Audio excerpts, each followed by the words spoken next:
Willkommen, bienvenue, welcome dans une nouvelle vidéo. Tchin tchin. Santé mais pas des pieds à la tienne Étienne. C'est l'hiver, un petit schnaps, un petit réconfortant. Je peux aller au bout des choses, j'y retourne.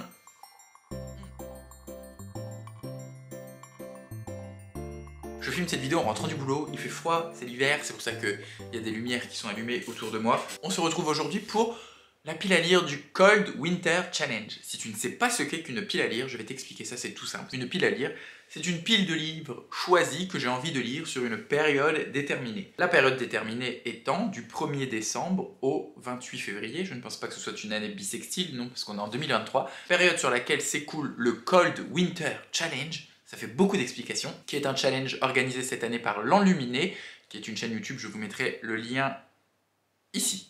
Je pense, j'espère. Et c'est donc un challenge avec des catégories, des menus, on appelle ça, où des mots-clés nous orientent pour choisir une lecture. Donc là, j'ai choisi une petite quinzaine de livres à lire sur cette période donnée du 1er décembre au 28 février, qui rentrent dans les catégories. Donc j'ai sorti mon petit carnet, j'ai fait mes petits dessins, mes petits trucs de gnangnan, voilà. Nous allons donc commencer sans plus tarder, maintenant que nous sommes réchauffés. C'est pas fait exprès, hein, mais j'ai une doudoune qui est de la même couleur que les murs chez moi, orange et violet. Bon, et il y a du bleu, et en fait le mur derrière vous, qui est vers la caméra, est bleu. Du même bleu que cette doudoune. Ma foi, c'est pas grave. Le premier menu s'appelle Magie de Noël, la première catégorie s'intitule Coupe de champagne. Et donc dans Coupe de champagne, nous devons lire un roman qui nous parle de romance de Noël, amour, amitié, adulte, coquin, épicé. Je ne lis pas de lecture un peu épicée, les romances non plus, c'est pas vraiment ma came, mais vous devez le savoir si vous me suivez depuis quelques temps. Mais j'ai choisi de lire Broadway Limited de Malika Ferjouk qui s'intitule Un dîner avec Cary Grant, et on va suivre dans ce roman, comment il s'appelle ? Jossin Brouillard, qui est un jeune garçon de 17 ans qui arrive dans une pension pour filles qui n'accepte pas les hommes, et finalement je crois qu'il va réussir à se faire accepter parce qu'il est français et qu'il joue très bien du piano. Je l'avais mis dans ma pile à lire de l'automne, sauf que je n'ai pas eu le temps de le lire, donc j'ai quand même envie de le lire, donc je le remets dans cette pile à lire. La catégorie suivante s'appelle Un chant de Noël, et elle nous invite à lire un conte, une réécriture de conte, quelque chose un peu avec les mythes, et j'ai choisi de lire Un psaume pour les recyclés sauvages de Becky Chambers aux éditions de La Talente. Je sais que c'est une histoire entre un moine et un robot, c'est un très très court texte, donc c'est pour ça que j'apparente ceci à un conte, parce qu'on est dans un texte de voilà, 130 pages. Je pense que c'est pas vraiment une histoire à part entière, que c'est vraiment quelque chose qui est plutôt là pour nous faire réfléchir à la manière d'un conte. Peut-être qu'il y aura même une petite morale à la fin, je n'en suis pas sûr, on verra bien.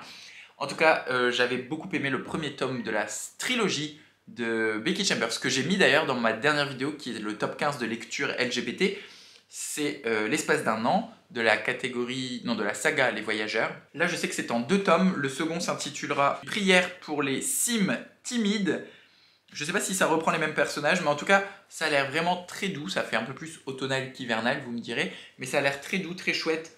Le petit personnage là, avec sa petite caravane, il est tout mimes, regardez. Je crois que c'est un moine. Il n'a pas trop une gueule de moine par contre. À quoi ressemble un moine, je vous le demande. La vision optimiste d'un monde fertile et beau qui se reconstruit après avoir frôlé la catastrophe. J'ai l'impression que ça va être plein d'espoir, que ça va être positif, et ça fait du bien. Ça participe à la magie de Noël, un peu d'amour, un peu de love, un peu de gaieté. On valide. Et ensuite, nous avons la catégorie calendrier de l'Avent qui nous invite à lire un livre dont nous n'avons pas lu le résumé, et ça tombe bien car j'ai reçu Je suis ton soleil de Marie Pavlenko aux éditions J'ai lu, dans une box que l'on m'a offerte pour mon anniversaire. Au mois d'août, on m'a offert une box Feel Good de la Cube. C'est une box thématique avec des romans Feel Good, qui n'est pas forcément le genre de lecture vers lequel je me tourne en temps normal.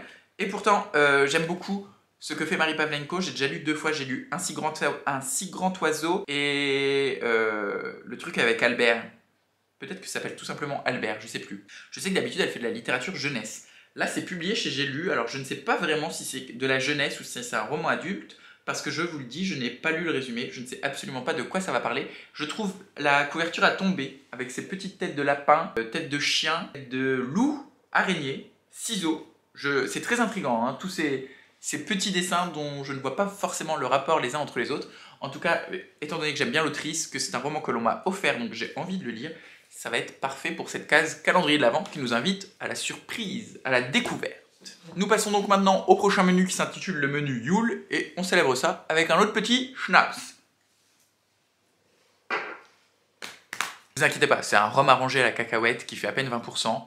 pas de l'agneau ou de l'eau de vie, je vais pas finir les 4 fers en l'air avant la fin de la vidéo. Première catégorie s'appelle Au coin du feu, et on doit lire un livre feel good ou que on a aimé étant enfant, et donc du coup ça serait une relecture. Pour ma part, j'ai choisi un roman feel good que j'avais dit que je lirais parce que j'avais plutôt bien aimé le premier tome. Ça s'appelle Le Cupcake Café sous la neige de Jenny Colgan. C'est la suite de je sais plus quoi, Rendez-vous au Cupcake Café, je crois. En vrai, j'ai déjà oublié l'histoire.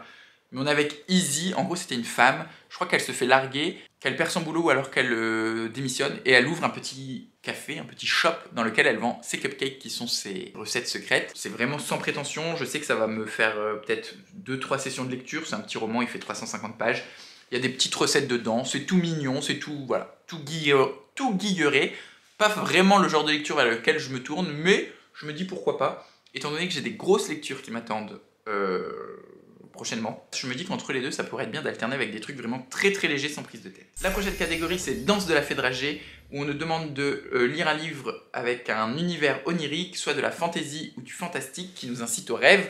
Et là, je vais caler ma première grosse pavasse. Et ma première grosse pavasse, c'est La maison dans laquelle, de Mariam Petrosian, aux éditions Toussaint Louverture. Je vais le lire en lecture commune avec des amis. Je ne sais pas vraiment de quoi ça parle, à part que ça parle d'une maison. Attendez, je vais essayer de lire le résumé peut-être. Je crois que c'est un roman qui est très spécial sur l'adolescence. En gros, c'est des enfants qui sont enfermés dans une maison où apparemment les murs ne sont pas vraiment des murs, dans lesquels ils vont devoir découvrir l'amour, l'amitié, se faire des amis, des ennemis, et qu'ils doivent quitter à 18 ans. Je pense que c'est une grosse métaphore de l'âge adolescent. En tout cas, ça fait 1030 pages, donc c'est une métaphore très filée, si c'est le cas. Mais j'en entends que du bien, j'ai entendu des passages lus de ce texte qui m'ont vraiment très plu. J'ai peur un peu de me perdre dans cette maison, de me perdre dans ces couloirs, de me perdre dans ces méandres. Voilà, ça a l'air très labyrinthique, tout autant que l'est la couverture, mais en même temps, c'est très excitant. Et dans cette catégorie, j'avais mis un deuxième roman que j'ai aussi envie de lire, qui est un oublié de ma pile à lire de l'automne, c'est La 8e fille de Terry Pratchett, qui est le tome 3 des Annales du Disque Monde, et dans lequel on va suivre le personnage de Mémé Cire d'abeille, non pas Cire d'abeille, Mémé Cire du Temps, voilà c'est ça. Mémé Cire du Temps, qui est je pense cette vieille sorcière. J'entame le cycle des sorcières du coup avec ce tome 3 de Terry Pratchett, et pareil, ça c'est une petite courte lecture, 250 pages, je sais que ça se lit assez vite, assez tambour battant, il y a beaucoup d'humour, c'est quand même... c'est une lecture chouchou, un peu doudou, et je me déteste de dire ça, une lecture chouchou doudou, bibou, machin, mes couilles en ski, je vais lire Terry Pratchett et ça sera très bien comme ça. Ensuite, dans la catégorie iceberg, il faut lire quelque chose qui nous parle de secret de famille ou de mystère. Je vais donc lire un autre roman que j'ai eu dans ma box feel good qui s'appelle D'amour et de miel de Meredith May aux éditions Mazarine. J'ai un peu peur, je frissonne, je glagla parce que j'aime pas trop la maison d'édition Mazarine. Je sais que ça va être quelque chose d'assez léger, probablement, du feel good, peut-être de la romance, je ne sais pas, en tout cas... Ce sont un frère et une sœur qui se font abandonner par leurs parents. En tout cas, le père s'en va et la mère sombre dans les médicaments. Il va y avoir des histoires de secrets de famille. Je crois que la petite fille va découvrir que son grand-père est apiculteur ou quelque chose comme ça. En tout cas, que son grand-père s'y connaît très bien dans l'apiculture, qui lui-même élève des abeilles. Et donc, elle va essayer d'apprendre à découvrir un peu plus sur sa famille et sur les abeilles. D'où le titre D'amour et de miel et cette abeille en couverture. Pourquoi pas? Et c'est des cadeaux, et en fait j'aime bien lire les cadeaux. C'est pas des livres qu'on a choisi à m'offrir parce que c'était une box avec des livres mystères. Mais c'est quand même un cadeau d'une amie qui m'est très chère, et j'ai très envie de les lire pour les lui raconter, et probablement les lui prêter parce que c'est probablement le genre d'histoire qu'elle apprécie aussi. Et enfin, la catégorie Reine des Neiges nous demande de lire un livre avec des femmes de pouvoir, du féminisme ou des sorcières. Moi j'ai arrêté mon choix sur femmes de pouvoir, car je pense qu'il y en a dans ce roman. Jane Eyre de Charlotte Brontë, que j'ai ici chez Folio Classique. C'est un roman que j'avais déjà commencé il y a moultes années. J'essaye de voir parce que j'ai cassé le dos, donc à peu près où je me suis arrêté, je pense que j'avais été à 300 pages sur 800. Je sais qu'on va suivre en gros la vie de Jane Eyre qui tombe amoureuse de son patron. Elle est institutrice puis préceptrice dans une famille assez bourgeoise, et je crois qu'elle va tomber amoureuse de Rochester, c'est ça. Séducteur sulfureux, sadique et tendre, père et amant. Voluptueuse autobiographie déguisée, derrière Jane, on devine Charlotte, qui donne l'impression d'une âme parlant à l'âme. C'est un gros roman, j'en ai lu du bien, du mal, des avis divergents, c'est pas forcément le genre de lecture que j'aime, victorien ou gothique, je sais jamais où est la nuance, où ça se situe, en tout cas voilà. Les sœurs Brontë, J'ai adoré Léo de Hurlevent. Et j'ai rien lu d'autre en fait. Enfin, j'ai commencé d'autres romans mais que je n'ai jamais terminé. Mais celui-ci m'attire un peu plus. Donc on verra bien ce que ça donne. Et ça aussi, normalement, je le lis au mois de décembre. Donc autant vous dire qu'entre Jane Eyre et La maison dans laquelle, j'ai déjà 1700 pages à lire. Je tourne à peu près à 3500 pages par mois. Je crois si mes calculs sont bons. Oui, c'est ça, à peu près 3500 pages par mois. Donc là, on est déjà à la moitié de ce que je lis en un mois en temps normal. D'autant plus que j'ai beaucoup de boulot au mois de décembre, donc je ne suis vraiment pas sûr de lire autant que d'habitude. On change de menu, les gars. À la tienne, Étienne. Dans la catégorie, nous rentrons donc dans le menu hiver sombre. On va lire du thriller, des trucs qui font peur, des machins, des bidules, on connaît la chanson. Le premier menu s'appelle d'ailleurs Nakatomi Tower, je lis car je ne sais absolument pas ce que c'est, je crois que c'est un film. Et on doit lire un thriller, du suspense, de l'enquête, voilà, je vous l'avais dit, on est rentré dans ce délire-là. On n'y est pas vraiment, mais j'ai décidé de lire Downtown New York Underground, 1958-1976, activiste pop, cinéma indé, freaks, gay et punk rocker de Kembrew MacLeod chez les éditions Rivage et Rouge. En fait, c'est une enquête sur le New York Underground des années 60-70, dans lequel il va être question, je vous dis, voilà, de tous ces milieux un peu souterrains, indés. C'est une période que j'aime beaucoup. Un de mes livres préférés étant Just Kids de Patti Smith, qui relate très très bien cette époque. J'adore ce que fait Patti Smith en règle générale, mais j'aime beaucoup sa littérature aussi. Là, c'est plein de petits chapitres qui se focalisent sur des choses. Donc là, il y en a un, ça s'appelle Broadway et ses bizarreries. Ed Sanders, c'est la révolution médiatique. C'est centré sur aussi pas mal de personnages que je pense ne pas connaître. Donc ça, c'est super chouette, car je vais en découvrir plus sur cette période qui me plaît tant. J'ai très très hâte. Je pense pas le lire d'une traite comme ça, étant donné que c'est des petits chapitres courts. Je pense le lire chapitre par chapitre. Et je remercie à nouveau Cyrielle du compte Instagram des Potrons Minés qui m'a offert ce bouquin pour mon anniversaire. Merci Cyrielle. Dans la catégorie fantômes des Noëls passés, nous devons lire quelque chose qui parle de voyage temporel, retour dans le temps, blablabla, retour vers le futur. Et moi je vais lire Les miracles du bazar Namiya de Kaigo Higashino chez Babel, qui nous raconte quoi d'ailleurs? Je ne sais pas, je lis le résumé et je reviens. Ce roman nous raconte donc l'histoire de 3 jeunes délinquants qui ont commis un menu fretin et qui se réfugient dans une vieille boutique, où ça? Ils nous disent pas où, pour se cacher la nuit de leurs méfaits. Sauf que en fait c'est une boutique qui était connue pour accueillir quelqu'un qui prodiguait des conseils à beaucoup de gens, et donc les gens lui envoyaient des lettres et cette personne lui répondait. Et donc ils reçoivent, en étant cachés, la nuit où ils se cachent en 2012 dans cette boutique, ils voient une lettre passer sous la porte, et ils ouvrent la lettre, et cette lettre a 32 ans. Ils décident d'y répondre, et en fait ils vont communiquer avec quelqu'un qui leur écrit depuis le passé, donc 30 ans auparavant, 32 ans auparavant pour être précis. Je sais pas du tout où ça nous mène, je sais pas du tout ce que ça va donner. En fait, j'avoue, j'ai été un peu une pute à couverture, parce que regardez-moi cette beauté, c'est magnifique, c'est orange, c'est violet, c'est bleu, voilà, c'est moi. Les miracles du bazar Namiya, Kaigo Higashino, ça a l'air super chouette, et puis c'est chez Babel, donc j'imagine que c'est quand même un minimum bien écrit. Et enfin, la catégorie Nuit du solstice nous invite à lire quelque chose sur les angoisses, l'horreur, monde de la nuit ou quelque chose comme ça. J'ai décidé de lire Petite boîte de Yoko Ogawa, donc c'est le 2e livre de littérature japonaise d'ailleurs, après le Kaigo Higashino qu'il y a dans cette sélection. Je l'ai mis dans ce truc angoisse, horreur, un peu suspense, parce que on va être avec une jeune femme qui est dans une ancienne école maternelle. Et dans cette ancienne école maternelle, tout y est petit. Dans cette maternelle, il y a une pièce un peu bizarre dans laquelle il y a plein de petites boîtes. Et ces petites boîtes ont l'air de susurrer des choses, murmurer la nuit. En tout cas, elle entend des voix quand elle marche dans la nuit dans cette école. Ça m'intrigue énormément, je me demande. En fait, vu que je sais qu'on est dans une école, je me dis, ça se trouve, il y a des corps morts de bébés ou d'enfants dans ces boîtes. J'en sais rien, hein. Peut-être que j'extrapole totalement. On verra bien, c'est un court roman aussi, 180 pages. C'est chez Actes Sud, donc ça va être publié chez Babel. De toute façon, Yoko Ogawa est édité chez Babel. Je l'ai acheté à la sortie en février 2022, donc cette année. Et vous voyez, je ne l'ai pas encore lu, donc il est temps que je m'y mette, parce qu'en plus, il me fait très envie. Par contre, j'aime pas trop la couverture. On dirait un peu un vieux montage des années 2000, genre photocollage, photomontage. Je trouve ça un peu affreux, mais pourquoi pas. J'aime bien ce que fait cette autrice, donc j'ai hâte. Et peut-être avoir un peu peur. Je pense pas avoir peur, mais ça colle plus ou moins au thème et j'avais pas d'autre idée. Et enfin, dernier menu, marcher dans la neige. Allons-y, Alonso. Et donc le premier menu s'appelle Vive le vent, et c'est quelque chose qui a en rapport avec l'hiver, le pays froid, la neige, le voyage. J'ai décidé de mettre La classe de neige d'Emmanuel Carrère oui, Carrère, que je devais déjà lire, je ne sais plus pourquoi. Il a eu le prix féminin en 1995. En gros, on est dans une classe de neige avec une ambiance apparemment très particulière. On sait qu'il va se passer quelque chose, il y a une tension. C'est en sous-latence. Non, ça se dit pas en sous-latence. Voilà, c'est quelque part par là, sous le parquet. On sait qu'il y a quelque chose qui craint, on ne sait pas d'où va venir le danger, mais il va survivre, il va survenir. Je l'ai mis là-dedans parce que hiver, neige, voyage, bon bah voilà, classe de neige, on s'en va, l'hiver à la neige. Donc ça colle avec les 3 mots clés, je ne pouvais pas faire autrement. J'ai jamais lu Emmanuel Carrère, j'ai également L'Adversaire dans ma pile à lire, qui est une de ses lectures les plus connues, mais mon frère m'a donné celui-ci. Enfin, mon frère a vidé tous les livres qu'il avait dans sa bibliothèque parce qu'il ne les lisait plus, et j'ai récupéré celui-ci dedans. Dans la catégorie pommes de pin, nous devons lire un livre qui est du nature writing. Alors, comment on dirait ça en français, nature writing? Je ne sais pas la traduction. Attendez, je vais voir si en québécois il y a une traduction. Alors, visiblement là je suis sur un document québécois de 2005, et nature writing a été traduit par l'écriture nature.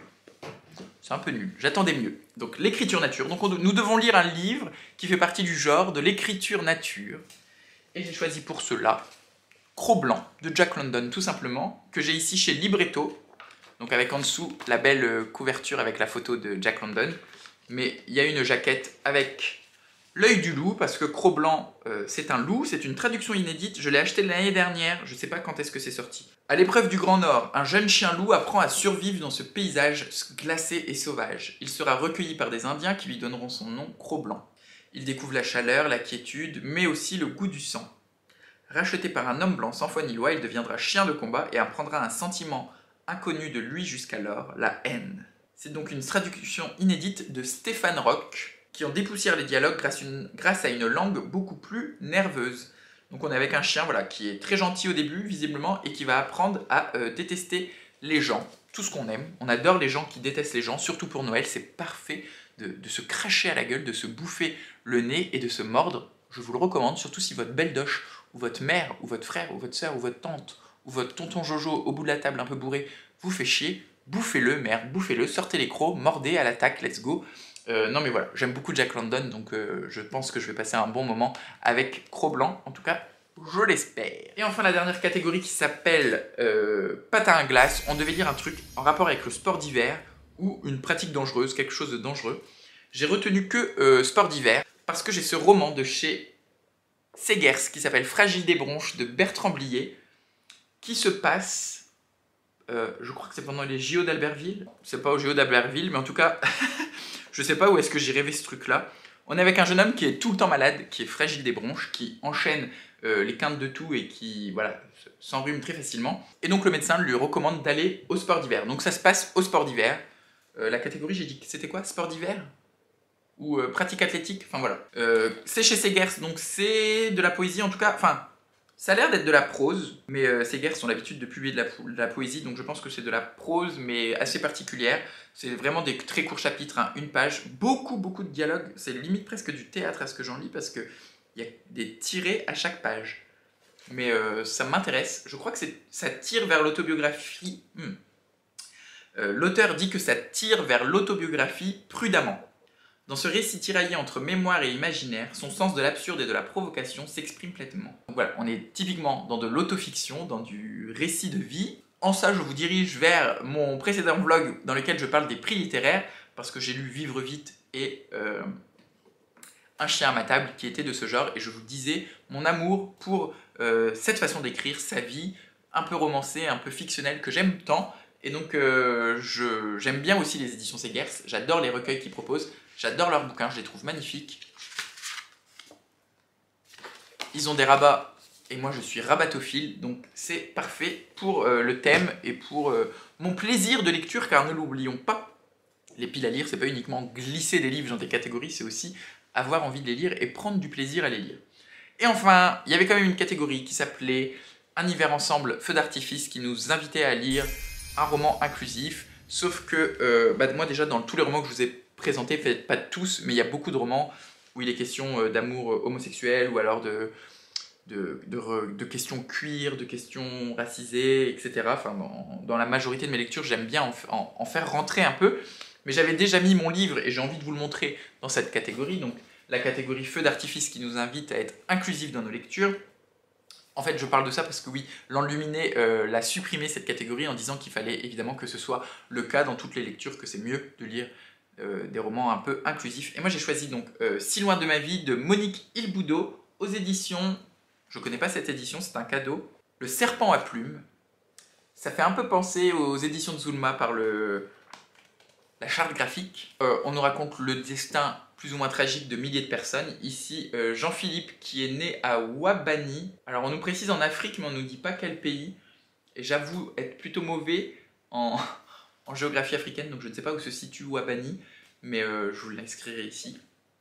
Et qui essaye d'émigrer en Europe, qui va passer par des passeurs, ça va échouer, il va revenir, il va réessayer, et je crois qu'il va encore échouer.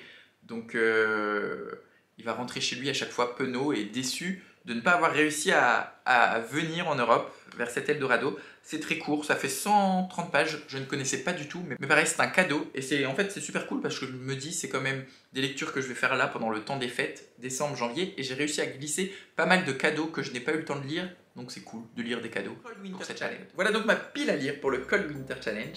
J'espère que cette vidéo vous a plu, que ça vous a donné des petites idées. En tout cas, si vous faites aussi le Cold Winter Challenge, dites-le moi en commentaire. Vous pouvez même me partager quelques-unes de vos lectures que vous comptez faire durant le Cold Winter Challenge, ça serait super chouette.